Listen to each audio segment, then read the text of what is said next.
your 12 valve blew head gasket. Now what do we do? So this is not really that hard of a process, but something that you really should be checking a bunch of stuff, going through some stuff, and seeing what's going on. Now, I got a couple 12 valve heads sitting here. I'm just in the middle of rebuilding a couple, and I thought I'd just talk about it a little bit because I was actually just talking with a guy on the phone. So, we got a couple 12 valve heads here. Now, obviously this one has been surfaced. This one has not. Now, pulling your head off, the surface is likely gonna look similar maybe to this.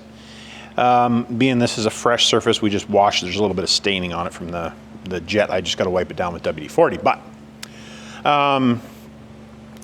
at what point do you need to have a head resurfaced? You know, if you blow a head gasket, what should you be doing? Now, this is coming from somebody that owns a machine shop, have a mechanic for 20 years. You know, what am I gonna do versus maybe what the average guy would do?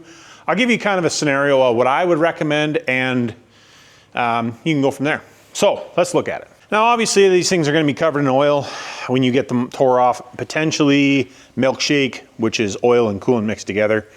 You wanna get this thing clean. So however you gotta, you know, if you're gonna power wash it, if you're going to just strip it apart and brake clean it off, or soap and water and scrub it, whatever you're gonna do, or if you happen to have like a jet wash or something like that, like one of these, or even just a, you know, a bucket that you can use some Varsol or diesel fuel in, whatever floats your boat. Just wanna get it as clean as possible.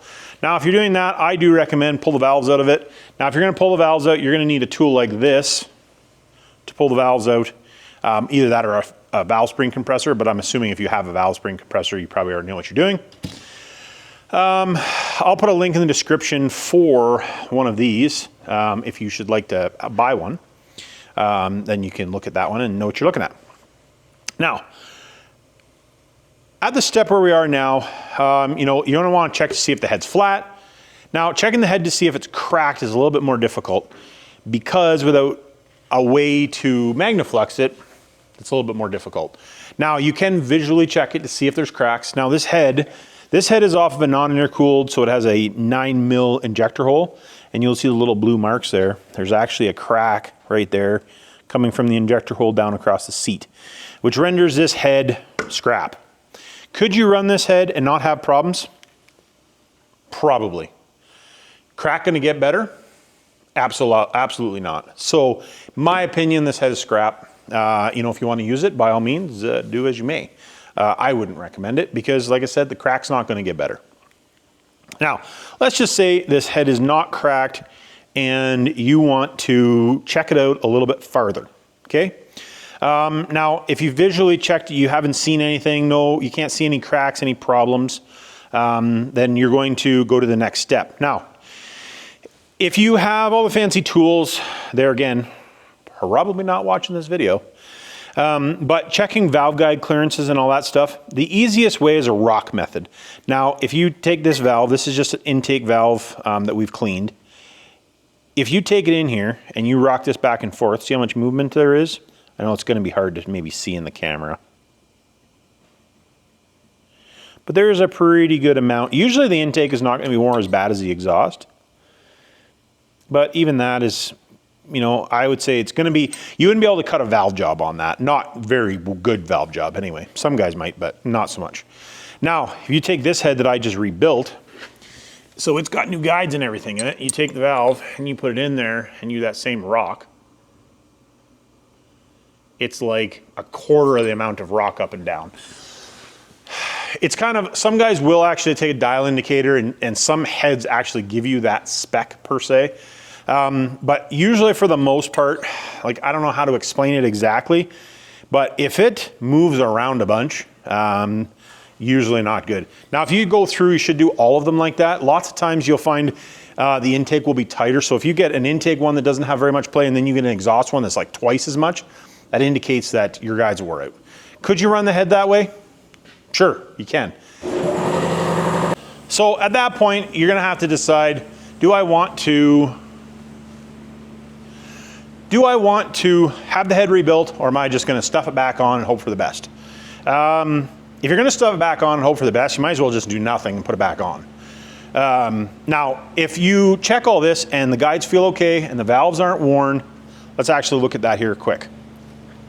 So if we take, there again, hopefully you'll be able to see this.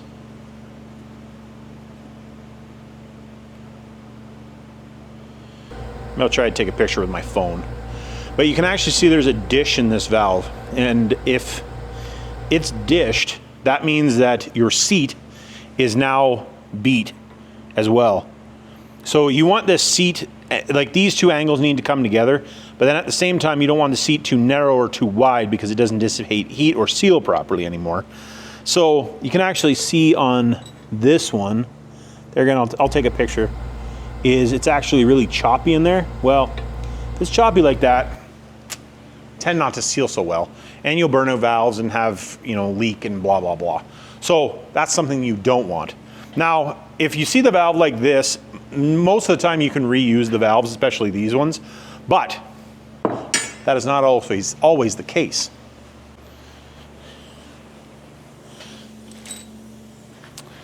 So if you look at this valve, now these valves have a chrome coating on them to help with wear.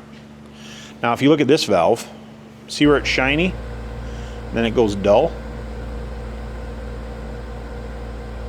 and you can actually see it down here too. See where it goes dull there?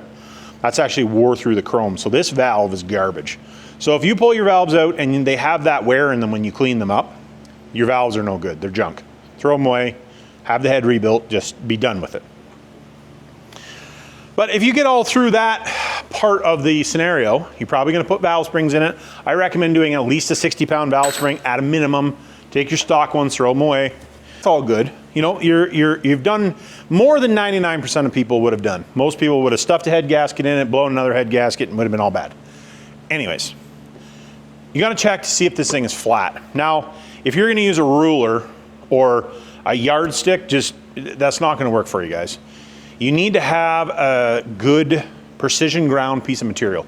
Now, I have a couple of these snap-on straight edges.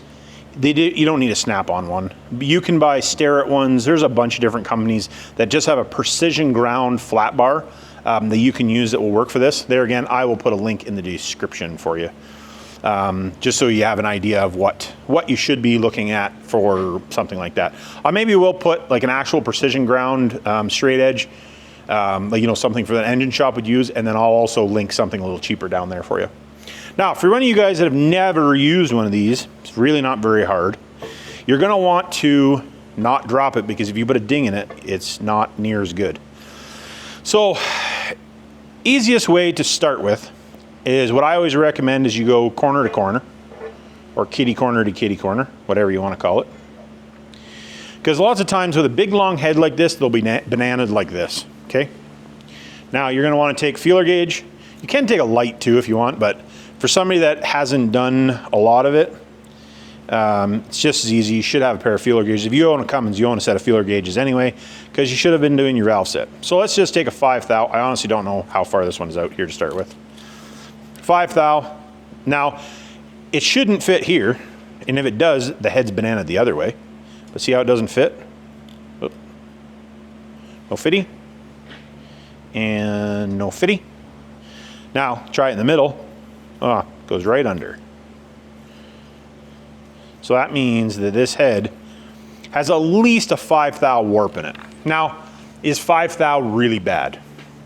I bet you it'd take 8 to 7 thou minimum to clean that head up, to get it completely flat again. Because you got to remember, it'll be twisted corner to corner, and it's going to be bananaed.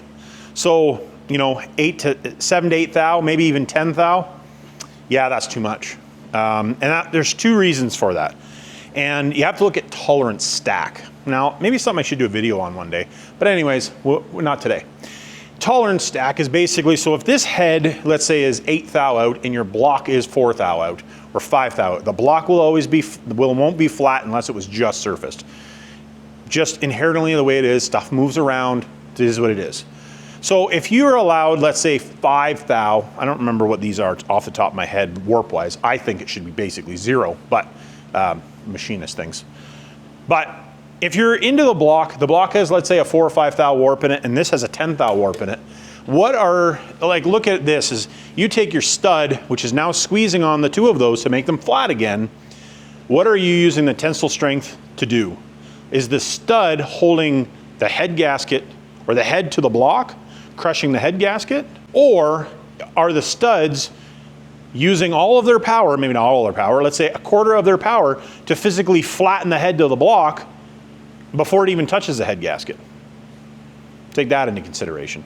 I like both surfaces as flat as I can get them. So I always recommend, myself personally, have the head resurfaced, always, always, always, because if you can get that surface is the best that you can, and then the deck is out a little bit, you're only having to deal with one uneven surface. Now, obviously the best scenario is to have both of them surfaced, but if you're just doing a head gasket, you're not pulling the block and stripping it to surface the block. Just let's be honest, you're not doing that. So, I hope that this helps you guys. If you're gonna be surfacing a head or going through, you've blown a head gasket, check some of this stuff out, throw a new set of seals in here. All right, now that you're armed for that information, you should check out this video and it'll help you out.